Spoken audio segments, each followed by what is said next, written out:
Welcome back to another episode of Stacking Dennys. I'm Jordan McAbee of RotoBaller. My co-host Nick Giffen of the Action Network. Christopher Bell in victory lane at Atlanta Motor Speedway. And what was another exciting finish, another exciting race. Carson Hocevar coming close to his first career win. Kyle Larson finally getting the monkey off his back at this new Atlanta Motor Speedway. Ryan Blaney, Ricky Stenhouse Jr. finishing top 5. A lot of chalk hitting.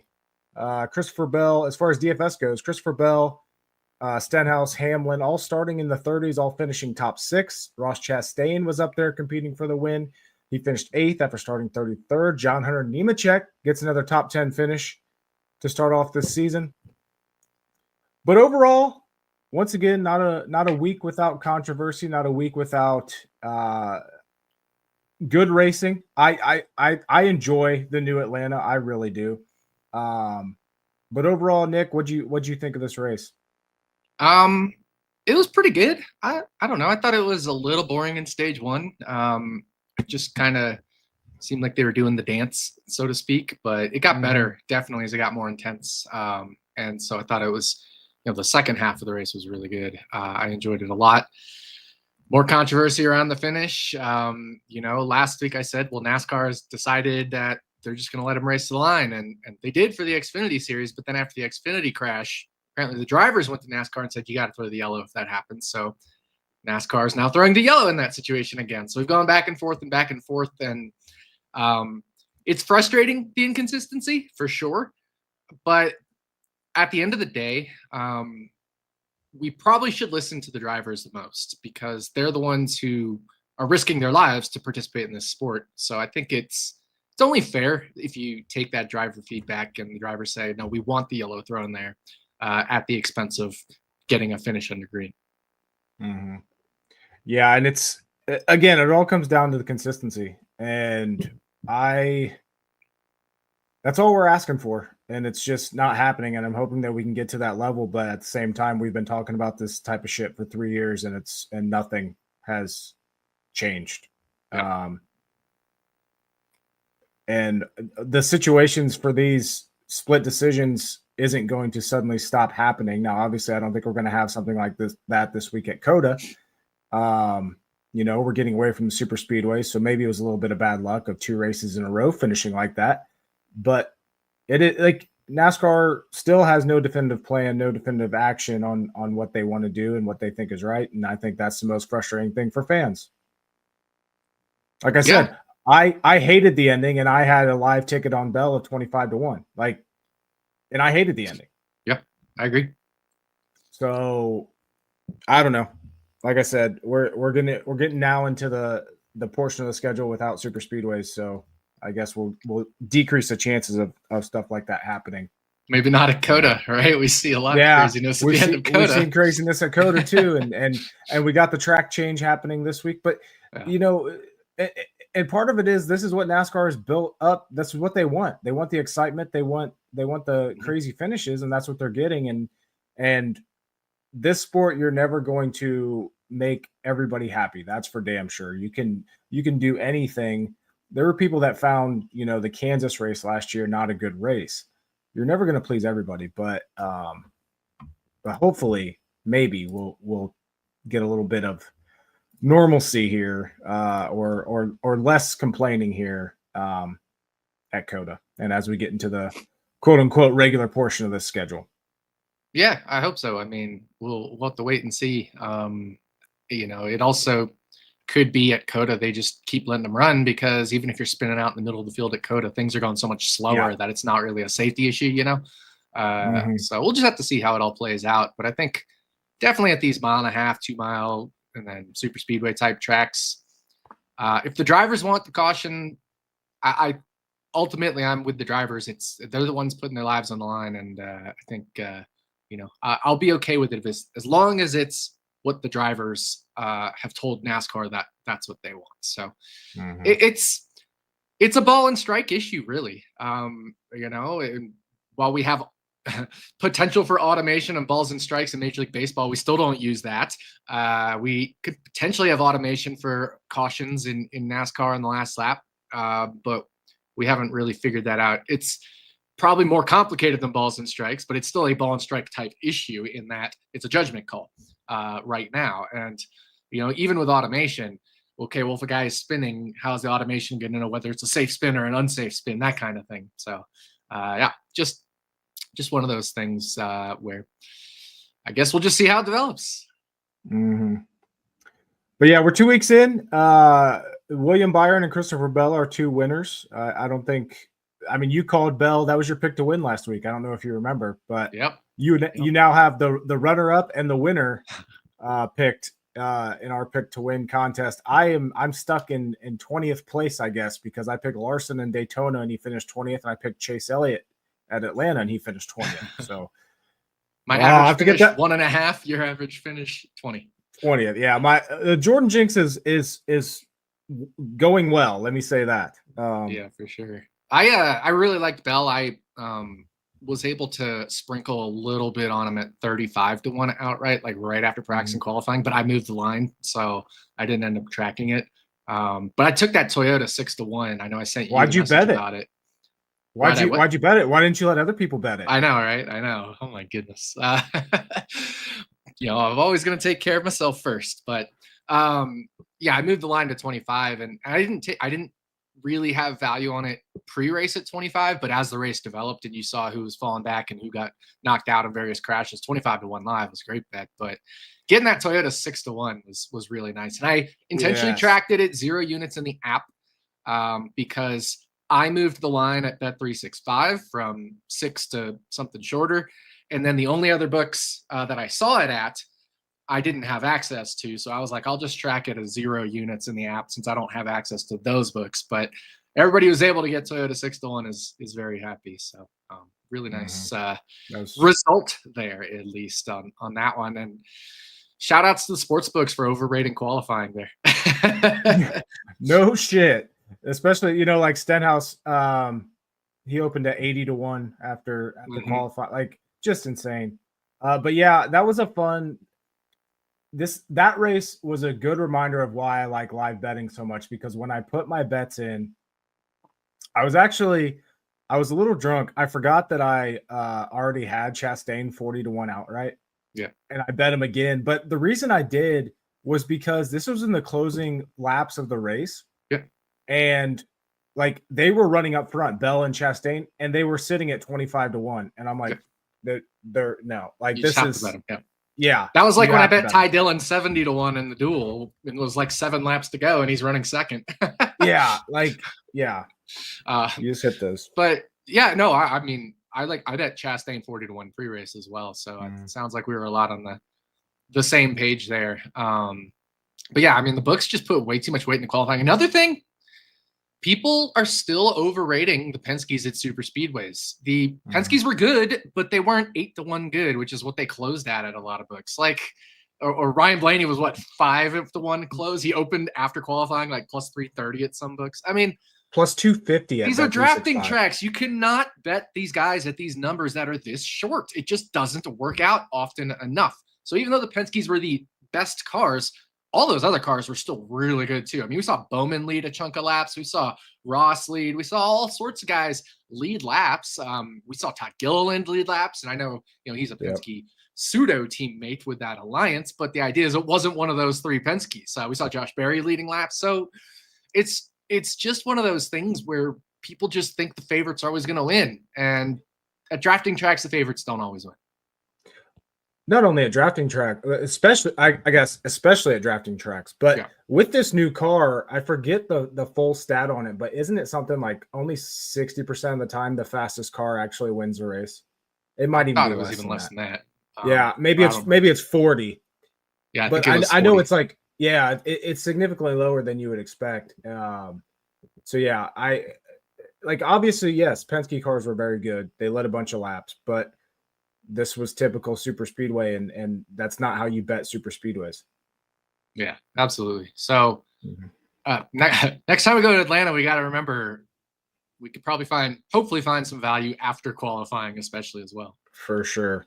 Hosevor coming home second. He was a bit of a wrecking ball out there. But to me, like, he changed his we talked about it last week and at Daytona, that he's one of those guys that typically stays in the back. He didn't do that last week, and he tried not to at Daytona either. So he could be. That's something to keep an eye on with him as he's getting more aggressive on these super speedway tracks. That if he's gaining confidence, it's just something to keep in the back of your head, DFS wise. Absolutely, yeah, and I mean, for Hocevar, right? He didn't even get to race Daytona. He had fuel pump issues right on lap 1. And they tried to fix it under that rain caution, got it a little better, and then it just got worse again. So he didn't even compete in the Daytona 500 because he didn't have a car that could compete. He literally could not move forward because of the fuel issues. So it's nice to see for him, the fact that now those cars didn't have issues, although McDowell still had an issue. McDowell came back from 6 laps down, but had an issue. Down. Yeah. We saw that with Daniel Hemrick at Auto Club in 2022. He came back from 6 laps down because Auto Club had like a billion cautions that first year of the next gen car. So it's not unprecedented, but certainly it's pretty tough to do that. And these Spire cars have been having issues so far this year. Hocevar and McDowell had issues in the 500, and then McDowell had issues here at Atlanta. So something to kind of just keep a mental note of. Justin Haley, not really competitive this past weekend. We all expect Justin Haley to be really good at drafting tracks, and Spire should be better than Rick Ware Racing, and he just was nowhere to be found in this race. But at least Hocevar was. And honestly, I'm not a Hocevar fan, but I really didn't have a problem with his aggression. Certainly the one with Blaney was, in my mind, worse because he hit him and wasn't aligned with him. And so it spun him out. It definitely wasn't like intentional. And Hocevar admitted he had something to learn from that. But at the end of the race there, like, I'm not really mad at him going for the win there. I don't really have any, and obviously he and Ross disagreed. They had a long chat after. It is what it is. Ross has done the same thing to Gregson trying to go for the win at Talladega. It's racing for a super speedway win. I didn't really have a problem with Hocevar on those final handful of laps. It was just the incident with Blaney, which again, total accident. Just hit him in the wrong place in the wrong time in the wrong, alignment, and definitely a lesson learned there for Hocevar. I think it's a lesson, or it's an opportunity to learn something, but also we see with Brad Keselowski, he's constantly wrecking people on super speedways, bumping. So it's something. I don't know if it'll actually change, but it doesn't. I agree, it doesn't deserve the full negative attention that typical aggressive Carson Hocevar deserves. Now, I will note he was super aggressive in the Clash. Daytona, he had issues, and then he was super aggressive here. I want to keep an eye on how aggressive he is continuing on now that we're getting into the regular races, if we're going to see more of that, because that's when he's going to really start pissing people off. Atlanta's Atlanta. This is a super speedway race, or a speedway race where bumping is expected. Yeah. If he starts dumping people at road course, if he starts dumping people in other places, that's where we're going to have issues. But going back to Spire Motorsports, obviously we're only 2 races into this season, and there could be a variety of reasons why this stuff's happening. But a potential thing, like we've talked about, on this show for a couple weeks now, is Spire expanding so much. We typically see issues happen when teams expand like this. So it's definitely, that's not saying avoid Spire by any means, but assume and keep in mind the added risk that, especially this early in the season, that we could see more issues like that. Definitely. And Spire, there's other teams that expanded, Front Row Motorsports, 2311, who's the other one? But yeah, there's a few teams that have, Trackhouse. There's a few teams that have expanded, but they've done so a little bit slower. Like, those were all 2-car teams for multiple years. Spire is a 2-car team just for the 1 year. And so, Spire definitely expanding a little quicker. Now, to be fair, they also have a pretty hefty budget with their ownership group and partnerships and tie-ins with, other big ownership groups, specifically what is Andretti Global in the IndyCar and just other parts of the world, that Gainbridge tie-in partnership, all that. So they can definitely afford it, but there's probably still going to be some growing pains. Right. Yeah, just something to keep an eye on. But I don't know about you, but I'm excited to get to COTA. get away from these super speedways as fun as they were. And once again, hat tip to you for the Toyota line, the winning manufacturer. 6-1 was just nuts. Yeah. I had it at like 19.5% and 6-1, is the equivalent like 14.3. So like I had like a 5% raw edge there, and that's not it's not relative edge. Relative edge would be taking the 19.5 divided by the 14.5, which is even bigger. But just like in terms of raw edge, a 5% edge is pretty big. So it was a bet I just had to get out there as quick as possible to my Discord and the Action Network. And I even, like I said, I tracked it in the app at 0 units to not inflate my record, even though I obviously had it at 6-1. So think about it. My record in the app should be even 6 units higher, but we'll just leave it at the 0 unit win for that one. But very happy people. Also hit the Stenhouse ladder, 2 rungs of that ladder, top 10 and top 5. Those are always fun. Anything else we learned from Atlanta? It's unique, right? It's Atlanta. There isn't too much to learn from it. Suarez had a bad day, which everybody and their brother was high on Suarez waiting for it, and I wasn't. I was like, you can get 5 top 10s at drafting tracks just by random chance, right? And so I was just like, this is just going to be Daniel Suarez at a drafting track. Probably a little bit on the better side of him, but I'm not going to say he's a top 10 car. I was actually quite out on Suarez. I saw, other people were picking Suarez, and I don't have any problem with other people picking Suarez because it's hard to gauge these tracks. But for me, I had people asking me, I was like, I'm not on them, frankly. And it's just, that's drafting tracks, right? You could have 5 straight top 10s and then just be dog shit or just not ever get the right draft or the track position all day. And it happens. Yeah. After 2 races, it's way too early to look into the point standings, but we have some guys. Anyway. We got some guys that are pretty far down that need a good run this weekend and may have trouble getting it. Notably, Brad Keselowski sitting 33rd in points after 2 races, has not been good on road courses lately. Noah Gragson sitting back there 36th in points with 13 points through 2 races. Ty Gibbs is down in 29th. He has 26 points. SVG down 34th. He has 18 points. And won't then matter after he wins this weekend. Yeah. And that's the interesting thing. Well, never mind. His 88 looks really weird on NASCAR.com. But SVG the favorite today this week. We also have Connor Zilisch. How do you pronounce his last name? You said it right. Zilisch. Yep. He'll be making his Cup. I don't really differentiate it. Yeah, he'll be making his Cup Series debut, and he's already, some books have him at 6-1 to win this race. So this is going to be an interesting one. But a few notables there. As far as the top of the board, we're looking at Blaney as our points leader right now, 87 points. Byron Reddick, Austin Cindric in 4th, Bubba Wallace in 5th. But all these, they're really close, in those 60 range. Ricky Stenhouse Jr. is 8th in points. John Hunter Nemechek is 7th. Obviously, these will eventually correct themselves as the season goes on. But look how huge the stage points though they are. Yeah. Because Austin Cindric's 4th in points with 30 stage points. He's 7 points ahead of John Hunter Nemechek, who only has 2 stage points. Right. So if John Hunter Nemechek could have grabbed another 10. 15 stage points. I mean, he'd be in the top 4 or 5 right now. Stage points are not anything to ignore, even as early as the Daytona 500. Yeah, Larson sitting 6th in points with only 10 stage points is pretty impressive. And like I said, he finally survived in the Atlanta race.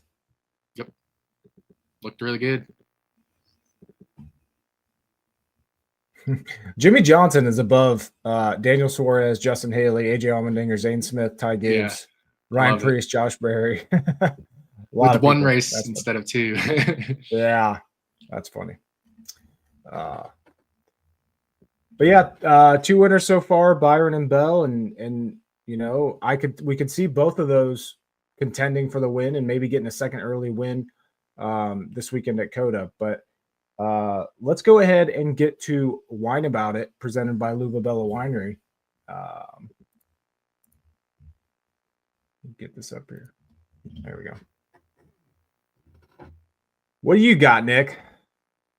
What don't I have? I mean, right? I got into a couple, I wouldn't say brouhahas on Twitter this past week, but definitely a couple of controversial topics. But I'm going to go with the one that I've gotten the most traction on a tweet on Twitter in forever, because I don't have a blue check mark. And I mean, engagement without a blue check mark is non-existent these days, it seems. Right.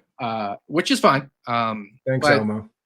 Yeah, exactly. But so I tweeted about Caesars putting up the fastest lap of the race market. And the longest odds they had were on JJ Yeley and BJ McLeod at 30-1. There's 39 cars in the race, and the longest odds are 30-1. Now, I didn't end up calculating the hold because my computer, which you can see right over here, is dead. It had an upgrade failure going from Windows 10 to Windows 11. So that one's dead. And this computer I'm using here is my gaming computer. So I didn't end up calculating the hold, but you can visually see just by taking an average of those odds, the hold is well north of 50%. You do not ever need to set, even in an emerging market, even in a new market, you don't need to set a market with a hold that high, even if you have no idea how to calculate it, because just make the limits really low. And as it gets bet into, adjust, and then you can grow your limits and adjust the lines. It's really not that hard. Even if you would literally set, right, 39 drivers in the race. So if everybody was equal chance of getting the fastest lap in the race, everybody should be 38-1. You take out, let's say, a reasonable 25-30% hold. All of a sudden, everybody's around, let's say, 30-1. You make everybody 31, but they didn't do that. They made everybody 30-1 down to 25 to 20 to 15 to 10. So, even if you had no idea how to price the market and everything was random, 38-1, everybody minus the hold, low limits. And as it gets bet into, grow the limits. And that would be a way to do this. You don't need to set a over 50% hold. Now, it's also very easy to price who will have the fastest lap of the race market, because it is very strongly tied into track position for Atlanta. For example, just last year, it was JJ Yeley and Cody Ware setting 2 of the 10 fastest laps of the whole race, right? So because those guys are running in the back. So it's And then I go through. So the wine about it isn't necessarily that, but it's everybody defending Caesars here. I could not believe how many people either A, defended Caesars, or B, didn't even understand what I was talking about. Or C, was criticizing me for not knowing NASCAR and saying, well, the guys at the back will get the fastest. No shit. That's why I'm literally pointing out the market shouldn't be like this. It's crazy. I mean, it is one of the people coming on here and telling me I don't know anything about NASCAR, and I've been betting this sport profitably for over a decade and watching it literally my whole life, is just funny. Like, it's funny. So yeah, there's just absolutely no defense for it. There's not a single defense in the world for it. And if you want to defend it and be a bootlicker for the sports books, that's on you. But I mean, that's pretty ridiculous. That's absolutely egregious. If you compare it to the race win market, they had guys as long as 250-1. Why can't, for BJ McLeod and JJ Yeley, et cetera, right? Like, and then the other part is the people telling me BJ McLeod at 30-1, LOL. And I'm like, actually, that's probably pretty fair, considering he's going to be one of the guys riding in the back. It's all the guys that are 10-1 that's the issue. It's the Austin Cindricks, the Ryan Blaney's that are priced at 10-1 for the fastest race lap are the actual issues. Now, let me go. I haven't even looked yet for the fastest laps. Let me go over to LapRaptor here. If you haven't ever used them, lapraptor.com, really, really awesome. I end up often using their stuff here, but let me search 2025 Cup. I don't want stat pack recap. I want the actual recent races. There we go. And view all laps. The fastest lap of the race was a 12-second lap, apparently. 433 miles an hour. That one's clearly wrong. But the actual fastest lap of the race was AJ Allmendinger, Michael McDowell, Chase Elliott, Kyle Busch, John Hunter Nemechek, right? All these guys that hung out in the back, and the track position for all of those at worst was 16th on the lap that they ran, right? So pretty easy to tell.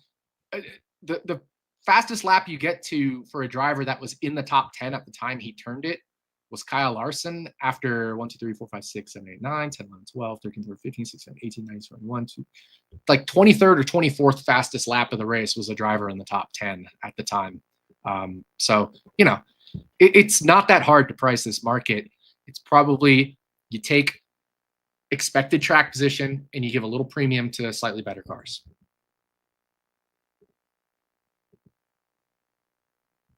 So did you bet it? Just kidding. God, no. But yeah, that's my whine about it. I can't believe people are defending Caesars. I can't believe people are trying to educate me on NASCAR on things that are very obvious. If I don't know something, I don't know something. I have no problem admitting that. But this isn't one of those things. Mm-hmm. I will, to play devil's advocate, I will give Caesars the props and other sports books for actually offering stuff like this. Sure. It's nice to see it, and I think in time that the odds will be reflected correctly. But yeah, definitely. I don't have any faith. You don't think odds it will on be? that market will be reflected correctly?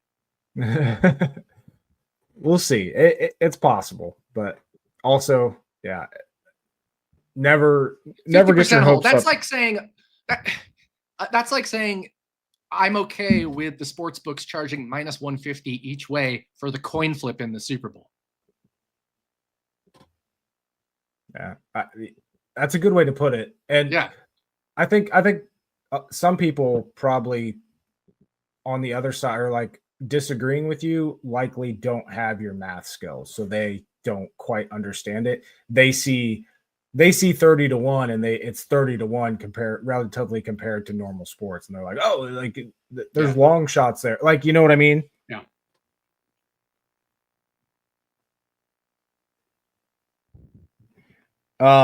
But I'm gonna piggyback off this. I was gonna whine about. By the way, I'm drinking a Los Colores from Brew Kettle.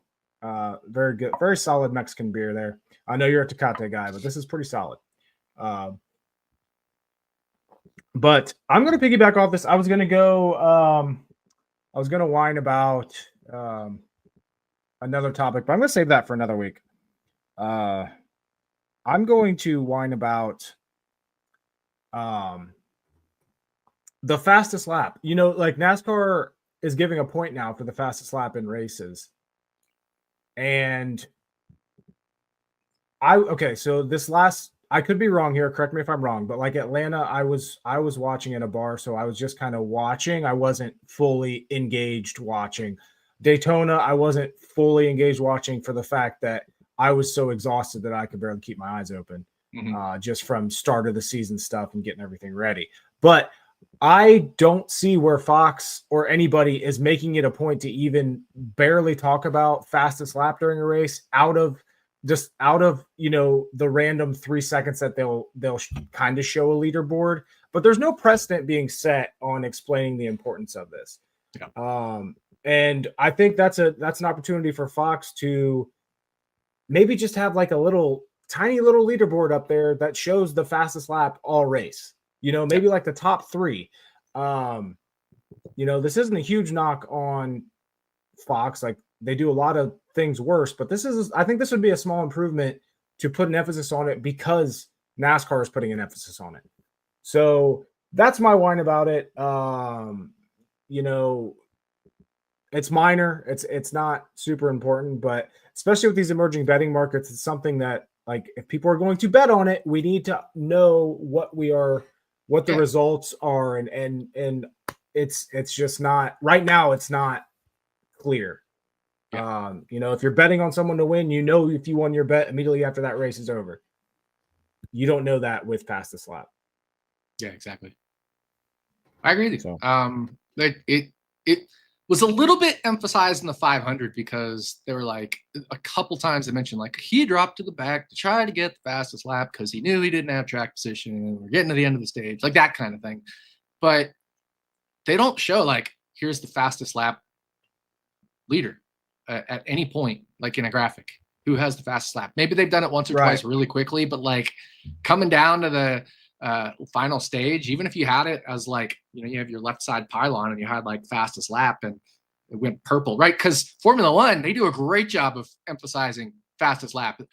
He went purple, so like meaning he got the fastest lap. That's what, because they display it with a purple highlight essentially, and so they call it going purple or whatever.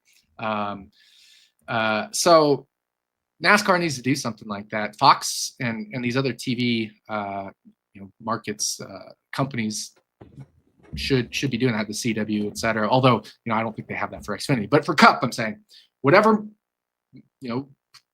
channel has the Cup race needs to be emphasizing the fastest lap a little bit better, even if it's just a little purple arrow next to the driver's name or something.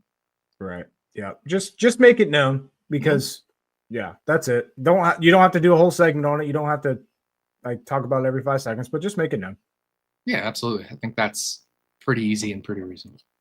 And it's not just for bettors, right? Like, it's part of the championship. It's 1 point. Right. It's important to know who has that point.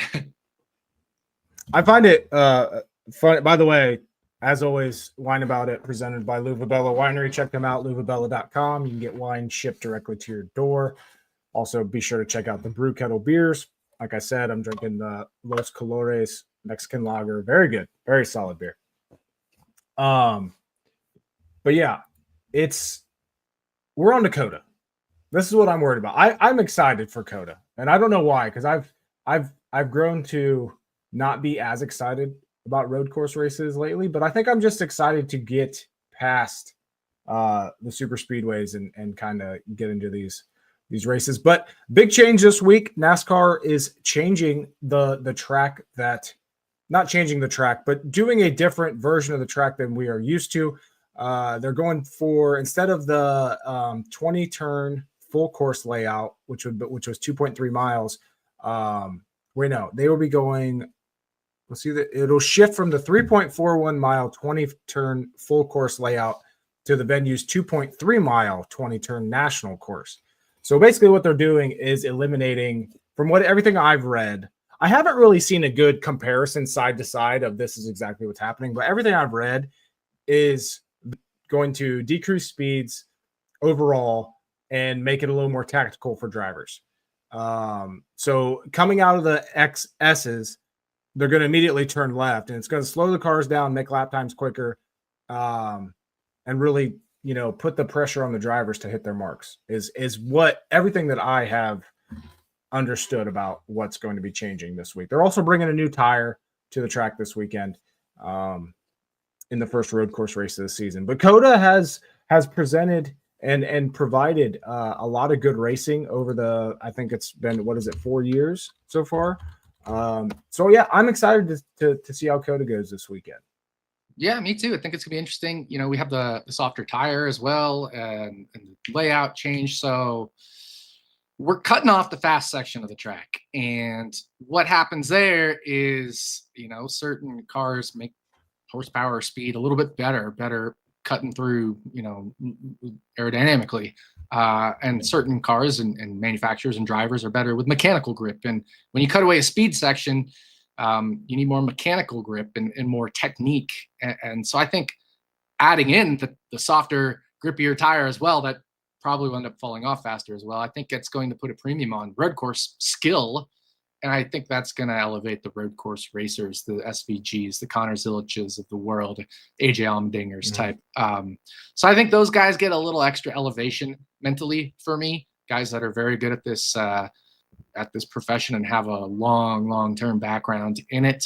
So you could see even a little more separation of the road course ringers, so to speak. I put it in quotes, right? Because everybody does everything now. But the guys that are extra good, your Reddicks, et cetera.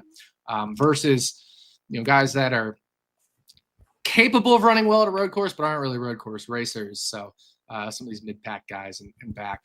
So I think that'll separate the field a little even more than it has in the past at COTA. And yeah, I think that's kind of the major effect here. Obviously going to be more laps. It's going to be a 95 lap race instead of, I think it was 68 last year. And so just a few things there with that, right? The laps will be slower overall in terms of miles per hour.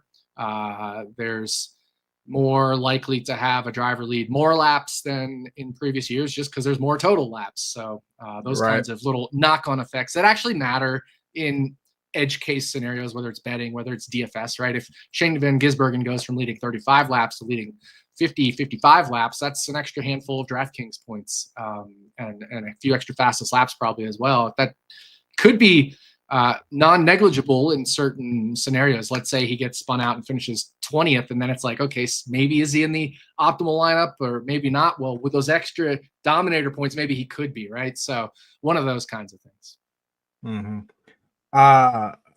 One thing I'm very curious to see is, like I said, we have a pretty small sample size here at COTA, specifically 4 races.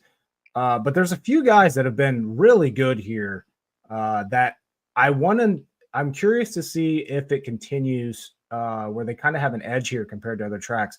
Looking at Ross Chastain, who has 3 top 5s in 4 races here, has never finished worse than 7th. Same with Alex Bowman, has never finished worse than 8th in those 4 races. Those 2 guys that are like, yes, Chastain has a win here, but Bowman, like, you're typically not thinking of him as a quote unquote road course ringer. Like, he's not one of the best road course ringers. He's very good, but he's not amazing. I want to see if he downgrades a little bit here or if he continues. But it does.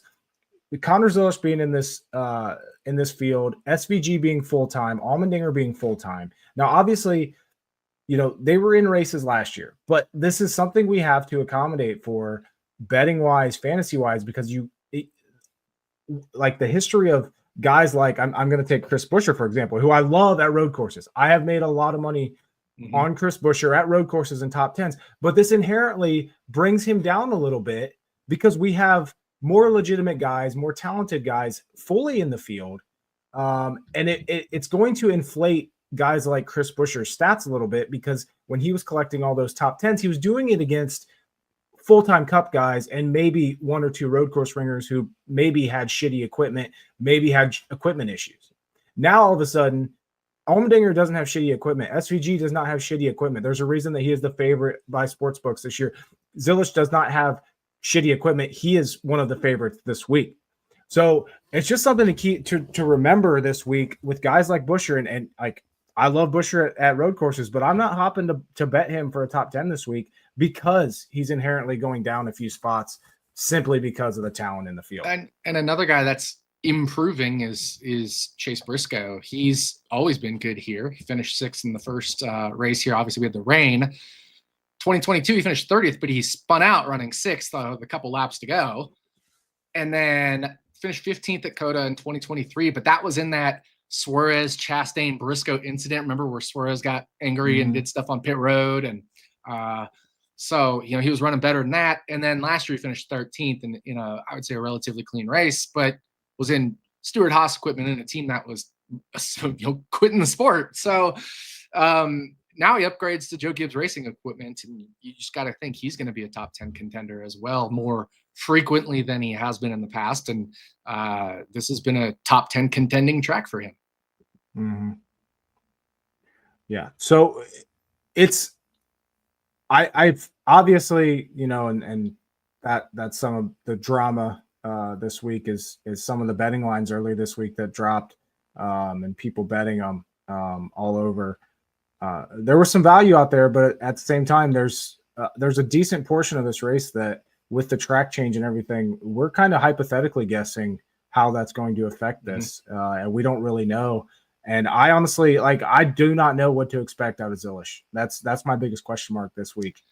I think he'll be fast. I just don't know if he's adapted fully to how aggressive these drivers are going to be, how defensive, how good they are defending, how much experience these drivers all have in knowing the exact lines to pick out and ways to defend and ways to make you have to check up or do all these little tricks that they all have up their sleeve. And it's just not just 1 or 2 of them like you get in the Xfinity series or the Truck series.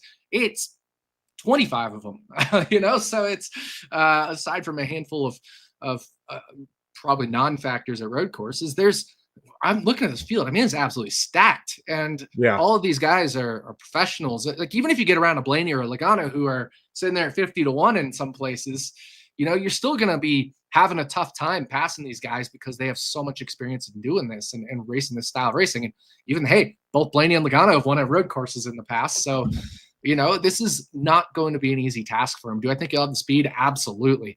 Do I think he'll have everything he needs from, you know, a complete race standpoint? I don't believe so. Experience, like I said, these other guys having way more experience, way more tricks up their sleeve.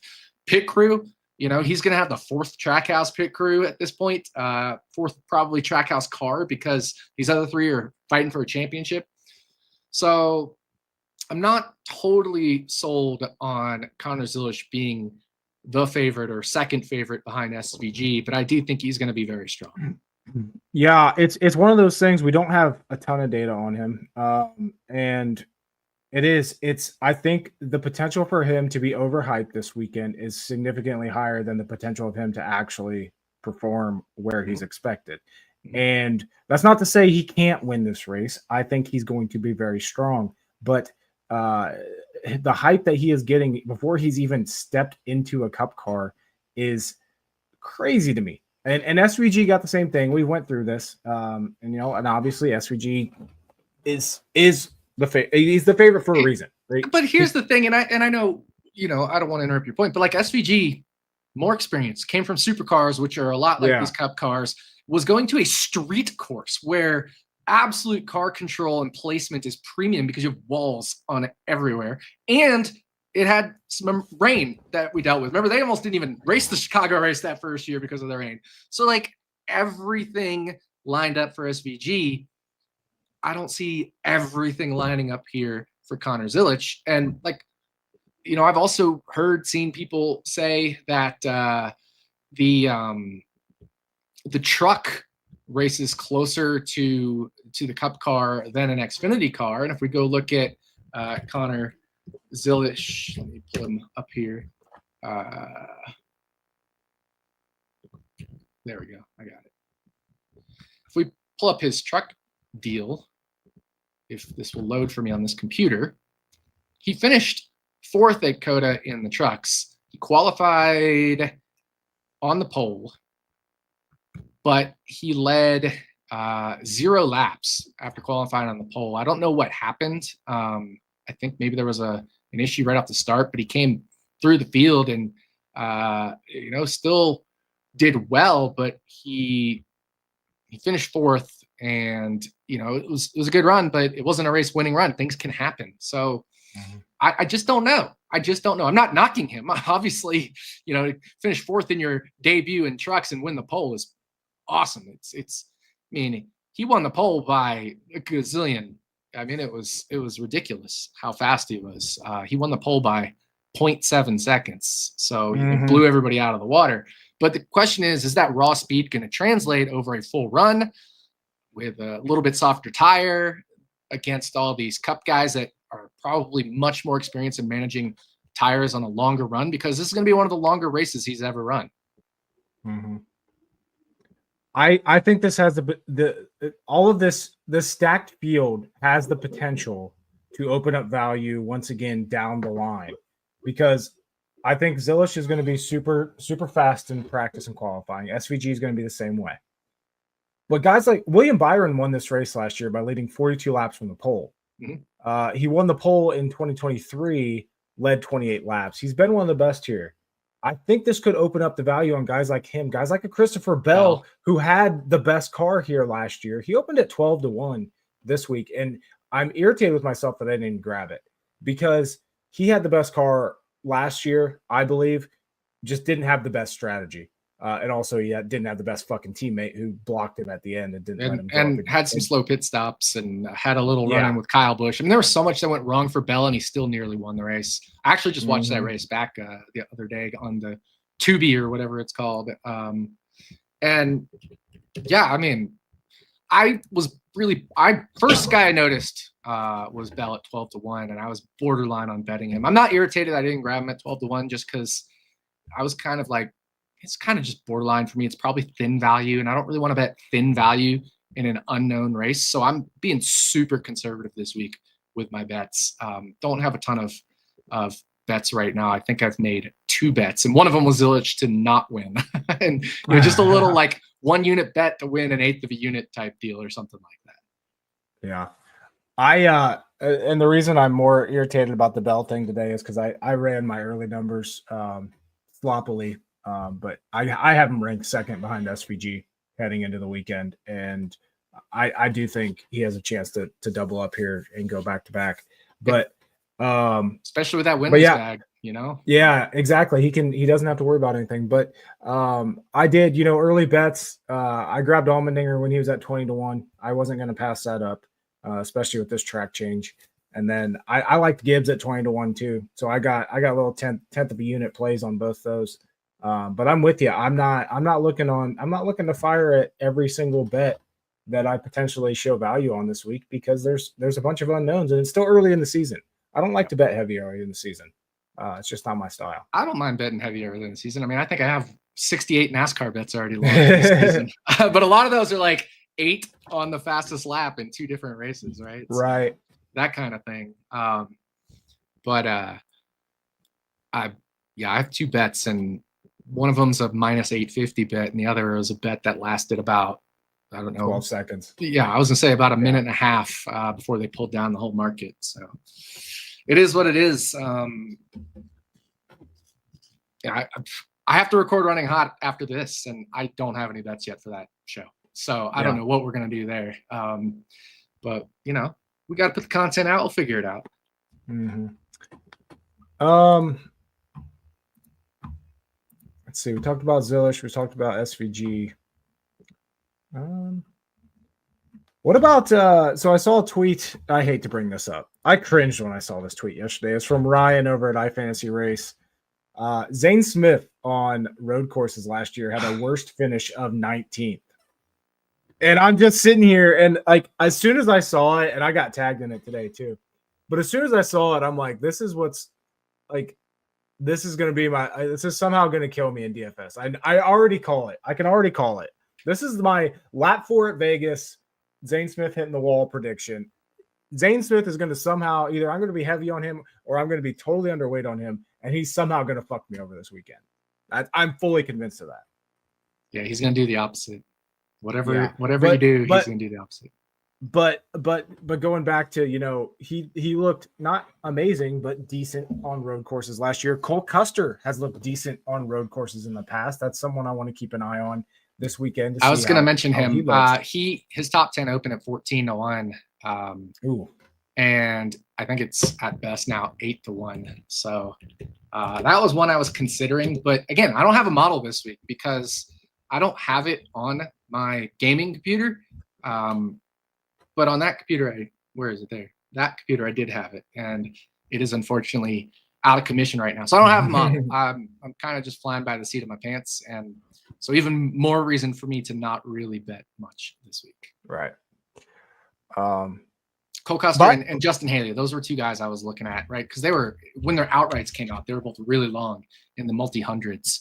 And Haley, I think, opened top 10 9-1, which wasn't quite enough for me to get there, given the stacked field that we have, even more stacked field than in the past. And then Custer at 14, I feel like I probably should have bet that one, but he's no longer 14-1.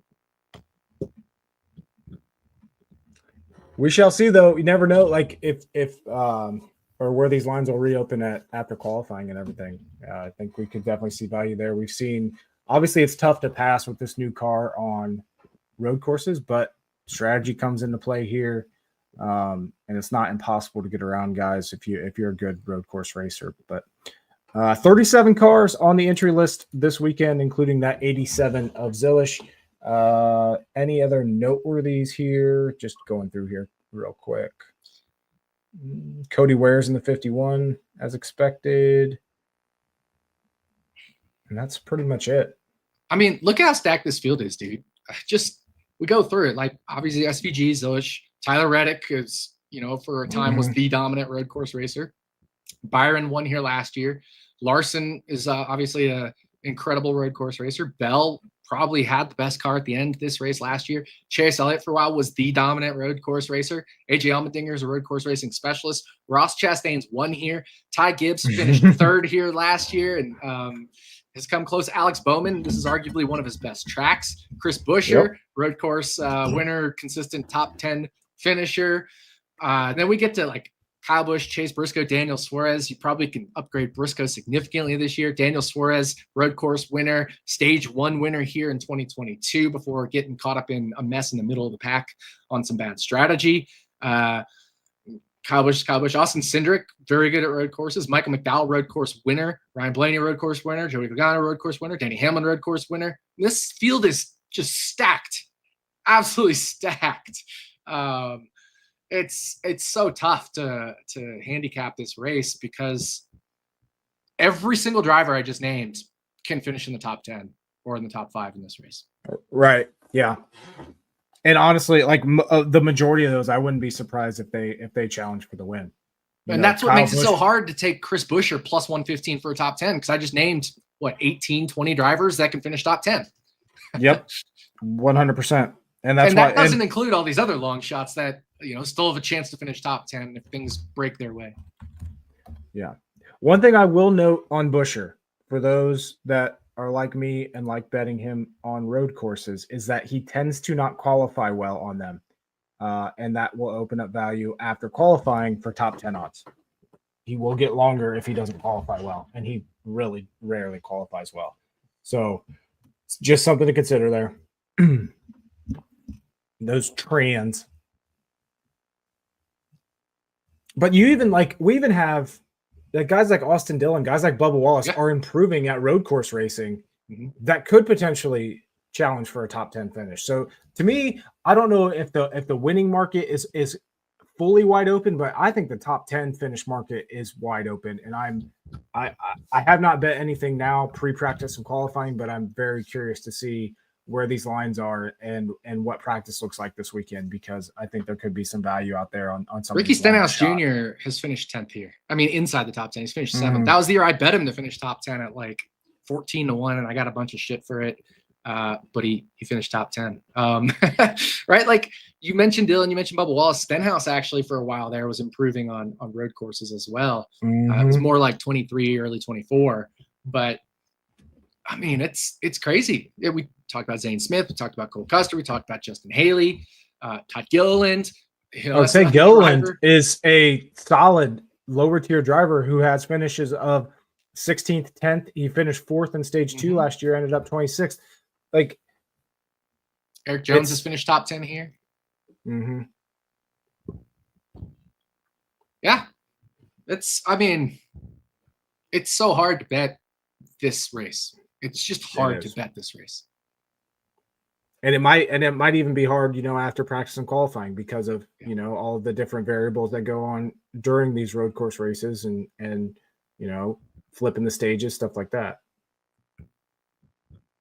One bet I wouldn't say waffled with because I don't technically think it's value. But like if I were to bet something right now, is winning team Trackhouse, because all 4 of those cars can win. And 2 of them are the 2 race favorites, right? So like you gotta at least respect that. I looked at it's 2-1 at Caesars, and I looked at if you do like just each driver's outright, and then look at the implied odds of that, it's something like 40%. But then you got to remember there's a 25% hold or more, 30% hold. And so that makes 2-1 just not quite value when you account for the hold. But like something like that I've considered just for content purposes as like a lean or something. But no, I mean, I've made the 2 bets that I just talked about, and that's it. I haven't bet anything else yet this week, which is, it's going to make it, like I said, it's going to make it tough to record running hot, but it just gives you an idea of where things stand for this race. There's, 25 plus drivers that could finish in the top 10 pretty reasonably here. Right. We also have, speaking of, we got a comment about Xfinity. Hard Rock has top 10 odds for the Xfinity. First time ever seeing that. Austin Green plus 600. I'm going to hand to the air. I don't know who Austin Green is. Is that good? He races the road courses in Xfinity typically, and he had a top 5 last year. I believe it was at Sonoma. Let me. But sticking on the Xfinity topic, there are quite a few Cup drivers racing the Xfinity race this week, including Chastain in the 9, Hocevar in the 14, and Byron in the 17. Yep. And Herbst. Riley Herbst is in the 19.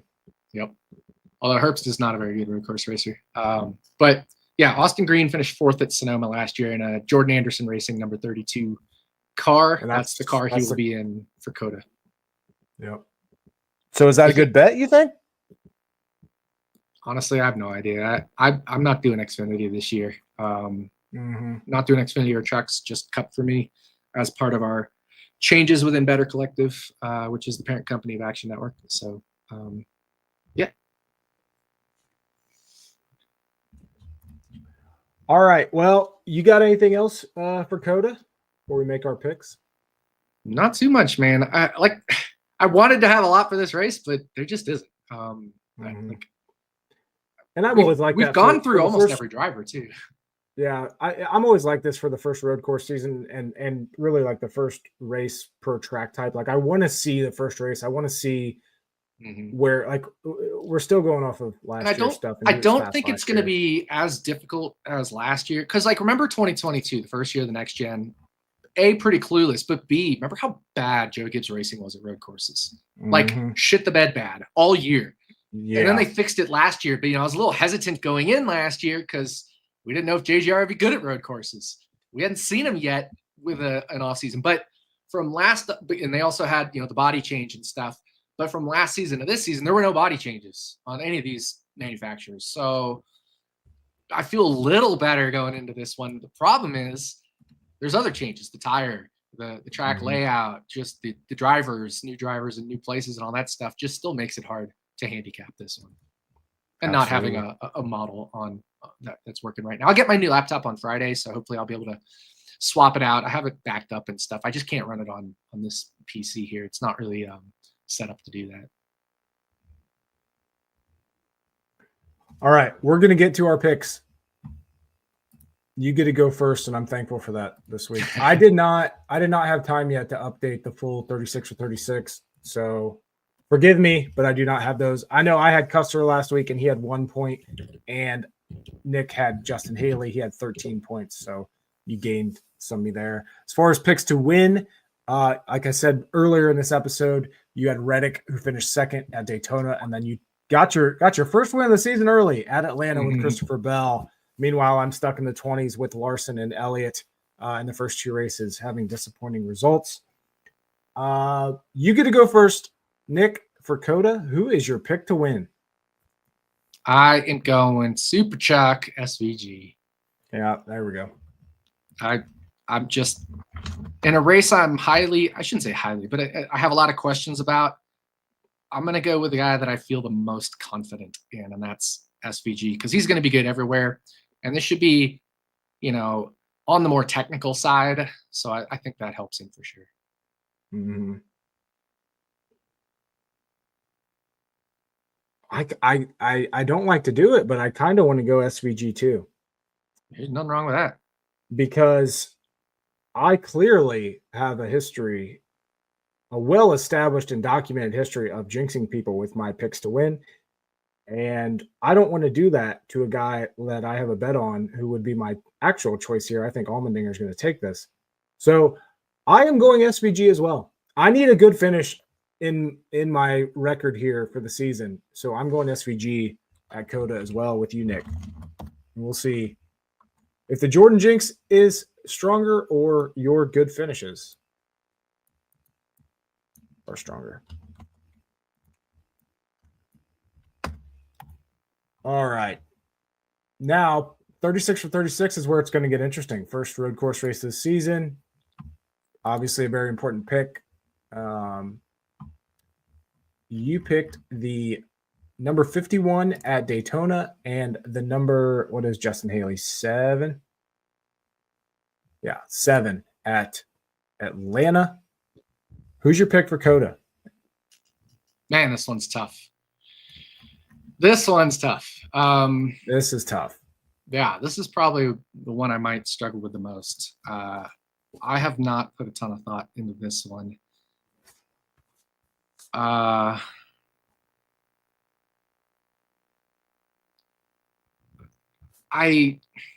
kind of have a feeling with who I might go with, but the problem is he has some other tracks that I think he'd be good at.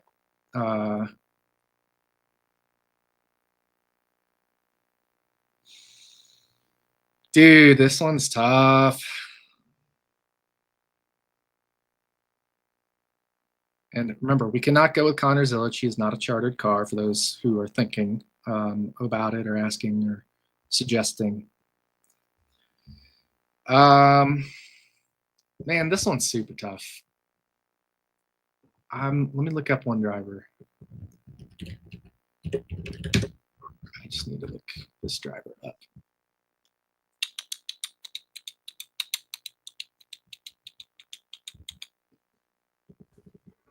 All right. Well, I just don't know. I'm going to take Zane Smith. Ooh, that's surprising me. I don't know where else I'd use him. I don't hate that.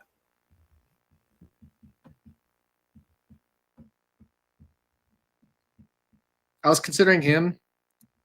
I was considering Cole Custer. I was also considering Custer. I didn't use him last week.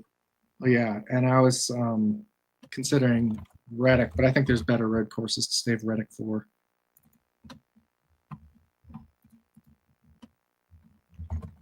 And I was considering Allmendinger, but again, I don't want to commit to those guys yet this early in the season. Like, I'd hate to pick a Reddick and we find out Toyota's going to shit the bed again this year at road courses or something. I agree. So you locking in Zane? Yeah, I'm locking in Zane. I just want to kind of. Zane's a guy that will have upside, and it's probably a bit of a safer pick here in that, he's just going to be maybe a mid-pack guy, but there's a lot of races he won't be a mid-pack guy. But then there'll be a few races he'll be a top 10 guy, and it'll be hard to figure those out, right? So just give me a place where he's always just going to be like mid-pack, and hopefully I'll get some good variance and he'll finish in the top 10 or so. It's not going to probably do well for stage points, and that's where we got to consider some other things as well. Like if you take an Allmendinger, he's not going for stage points here, even though he is full time now. He's just not going for stage points, so that also kind of hurts guys like Allmendinger, SVG, where they're probably not going for stage points right now because they're probably not points racing for a playoff spot. They're banking on winning either a road course or a super speedway to get into the playoffs. Mm-hmm. Yeah. All right. So you're going Zane Smith. Man, I literally have no idea. This one's hard. This is tough. My gut says just roll SVG and get it over with. Not saving that for Chicago. I feel like I can do someone else at Chicago. I'm also considering Bowman. Yeah, I was gonna say Bowman's definitely one to consider. He could points race as well a little bit. Man, this is tough. I'm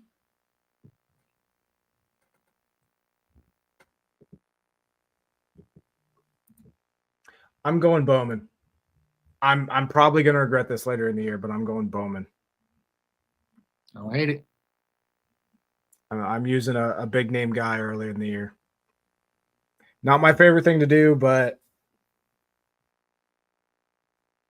I have no idea what to do. So I'm going Bowman and hoping for the best. So I got the 48, you got the 38. And we both have SVG for our picks to win. So you got anything else before we wrap this thing up? Are we doing our way too early DraftKings lineup? Oh, yeah, I forgot about that. Let me pull up DraftKings. It's going to take me a little bit to get into like that. Yeah, I know what you mean. You know what I mean? All right. Pulling up DraftKings here.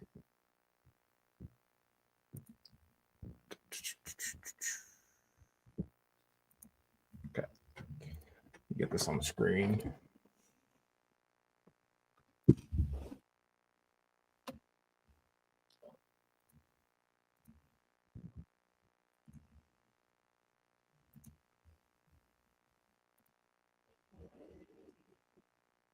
All right.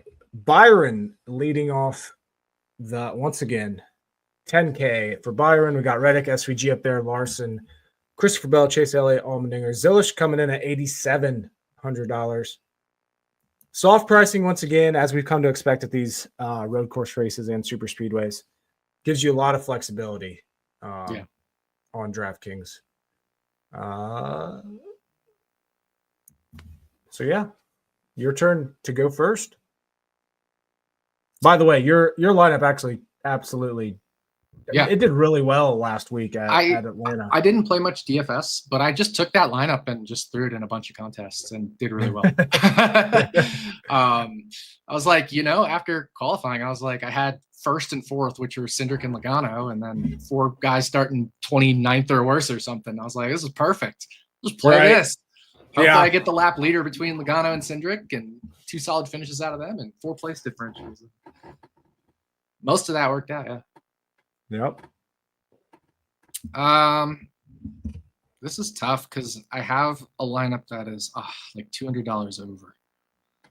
But I'm going to start with SVG. Solid. And then I'm going to go Busher, Zane Smith, and then it's these last 3 picks that could go a bunch of ways. I'm going to go Allmendinger because I think he'll be on the race winning strategy. Leaves you $8,400 for the last 2. Yeah, that's where this is really tough. See, if I go like McDowell, I could see something good there. So let's do that. Leaves you 93. I really wanted to go Larson, just because of these like drivers in this range. I think he qualified the furthest back last year, although I don't know if that matters as much with the layout change. So we have Bell at 92, Elliott at 9,000. I mean, Zilic is going to be going for the race winning strategy too. I could always plug him in, but he could qualify on pole, lead all the laps, and go for race winning strategy. He could qualify on pole and lead 2 laps too. Yeah, exactly. Yeah. I like Ross, but he's actually kind of qualified pretty well here, which hurts a little. Bell had probably the best car last year, but again, layout change and stuff. Mm-hmm. And then I don't mind Ty Gibbs or Alex Bowman either. Like any of those guys from 92 down to 83 is playable. There's good value there. I should do like a weighted coin or something. Random.org. There we go. All right, I'm going to do, so what is this? 1, 2, 3, 4, 5, 6 drivers here. I am human. And I'm going to do 1 to 100, but I'm going to give like 20, 1 through 20 to Bell, and then 20 for Elliott, 20 for Zilic, so that's 60. I'll do 30 for Bell, 20 Elliott, 20 Zilic, so that's 70, and then 10 for Chastain, Gibbs, and Bowman. So that'll get us to 100. So generate 43. So that is Elliott. Chase Elliott. There it is. That's my lineup. SVG, Chase Elliott, Allmendinger, Busher, McDowell, and Zane Smith. I like it. All very strong picks. Outside of Zane Smith, he's dead to me. But all right. Let's see here. This is once again tough. I am going to I really like Chastain this week, and the thing that's really pushing me over is his paint scheme is once again the best in the field this week. And I love it. Baby. So Ross Chastain, I'm starting off my lineup with. Buescher, for obvious reasons, like I said earlier, I think he does not qualify well here. He does not qualify well at road courses generally, and he moves up. So give me Buescher. I think he's a solid place differential player, will be. Now, down in the lower price range, you went Zane Smith. I'm obviously not going to go with him just based on my morals. I'm like down here to like Gregson, Priest, all these guys, I'm thinking about going like a Custer. Someone we talked about. It was Custer, Zane, Haley, or Gibby for me. It was like one of those. Yeah. Four. Yep. But I actually think Custer is a decent qualifier. Is my main reservation on him at road courses. Let me pull up. That's a lot of these like mid-range or lower range drivers that I don't pay attention to early in the week. So I didn't do much studying for this part of the show. So this is kind of going off the cuff here, but my gut's saying Custer. Let's roll with I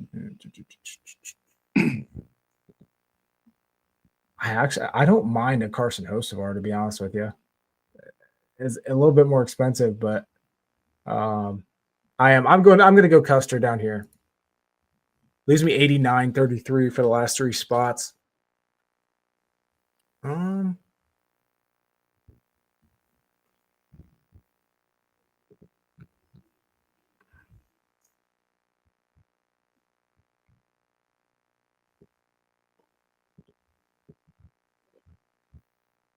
I am going to go Bowman, I think.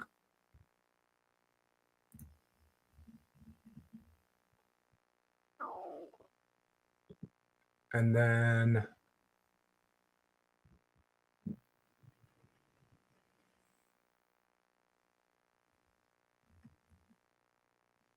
oh man, this is tough.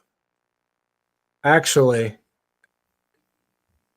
take off Bowman here. I'm gonna grab Reddick. I'm gonna throw Kyle Busch on there. And Christopher Bell. Give me Reddick, Bell, Chastain, Buescher, Kyle Busch, and Custer. Staying away from Allmendinger and SVG. And Zilich. Like I said, I'm not buying into the hype. I never do. I'm not either.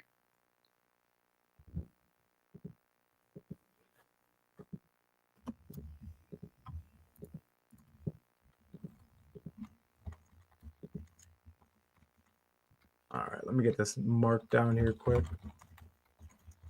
So the only one that's the same on both of ours is Buescher. Both got Buescher. Yep.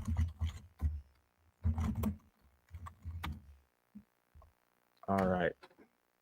Okay, you got anything else for COTA, Nick? No, sir. Nothing else for me. Perfect. All right. Well, good luck to everybody this weekend. Hopefully we see a good race down there in Texas. And then we will be back. What is the next race? Phoenix. Ooh, yeah. We could see back to back for Christopher Bell. He might. If I end up betting on him all three races, he might get off of my dead to me list. Maybe. I'm not guaranteeing anything, but it's possible. And he wins all three. That's the. Yep. But all right. Good luck, everybody. Enjoy the race this weekend. And we'll talk to you next week. See ya. See ya.